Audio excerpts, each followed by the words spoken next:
ದಸರಾ ಉದ್ಘಾಟಕರ ವಿಚಾರವಾಗಿಯೂ ಸಾಕಷ್ಟು ಚರ್ಚೆ ಆಗ್ತಾ ಇದೆ. ಅದ್ರ ಬಗ್ಗೆ ನಂದೇನು ಒಪಿನಿಯನ್ ಇಲ್ಲ, ನಾನು ಅದಕ್ಕೇನು ಹೇಳೋಕ್ಕೆ ಇಲ್ಲ. ಅದು ಸರ್ಕಾರದ ಕಾರ್ಯಕ್ರಮ.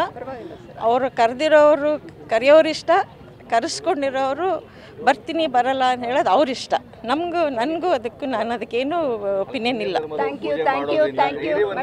ಅನ್ಯ ಧರ್ಮದವರು ಪೂಜೆ ಮಾಡೋದ್ರಿಂದಾಗಿ ನಮ್ಮ ಇದಕ್ಕೆ ಚರ್ಚೆ ಆಗಿರುವಂತದ್ದು. ಅದು ಯಾರು ಚರ್ಚೆ ಮಾಡಿದಾರೋ ನೀವು ಆ ಇದ್ರಲ್ಲಿ ಕೇಳಬೇಕು. ಇನ್ನು ಧಾರ್ಮಿಕವಾಗಿ ಏನಾದರೂ ಸಮಸ್ಯೆ ಆಗ್ತದಾ ಅಂತೇಳಿ ನಾನು ಅದರ ಬಗ್ಗೆ ಪೂಜಾ ವಿಧಿಗಳಿಗೆ ಏನಾಗುತ್ತೆ ಅಂತ ನೀವು ಅದು ಸರ್ಕಾರ ಅರೇಂಜ್ ಮಾಡ್ತಿರೋದು ನೀವು ಅಲ್ಲಿ ಕೇಳಬೇಕು. ಇನ್ನು ನನ್ನ ಹತ್ರ ಅದಕ್ಕೆ ಜವಾಬಿಲ್ಲ.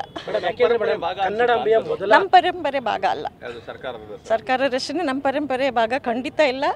ನಮ್ದು ಯಾವ ಇನ್ವಾಲ್ವ್ಮೆಂಟು ಇಲ್ಲ, ಇಂಟರ್ಫಿಯರೆನ್ಸು ಇಲ್ಲ.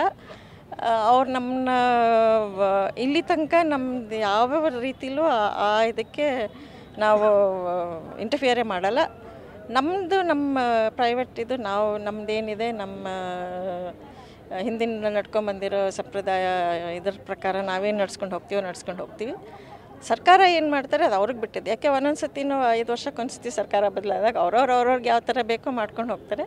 ನಮ್ಮ ಮನೆ ಅಳತೆಯಲ್ಲಿ ಪರ್ಮನೆಂಟಾಗಿ ನಡ್ಕೊಂಡು ಹೋಗೋದು. ಸರ್ಕಾರದ್ದು ಅದನ್ನು ಹೇಳ್ದಂಗೆ ಈ ಪ್ರಜಾಪ್ರಭುತ್ವದಲ್ಲಿ 5 ವರ್ಷಕ್ಕೊಂದೊಂದು ಸರ್ಕಾರ ಬೇರೆ ಬೇರೆ ಬರುತ್ತೋ, ಇರೋ ಸರ್ಕಾರನೇ ಉಳ್ಕೊಳ್ಳುತ್ತೋ, ಆ ಥರ ಇರೋದ್ರಿಂದ ಅವ್ರಿಗೆ ಹೆಂಗೆ ಬೇಕೋ ಅದು ಮಾಡ್ಕೋತಾರೆ. ನಾವು ಅದರಲ್ಲಿ ಯಾವ ರೀತಿಯೂ ನಮ್ಮ ಭಾಗ ಇಲ್ಲ. ಅವರು ಬಂದು ಕರೀತಾರೆ, ಒಂದು ಇದಕ್ಕೆ ನೀವು ಅಲ್ಲಿ ಬಂದರೆ ಚೆನ್ನಾಗಿರುತ್ತೆ ಅಂತ.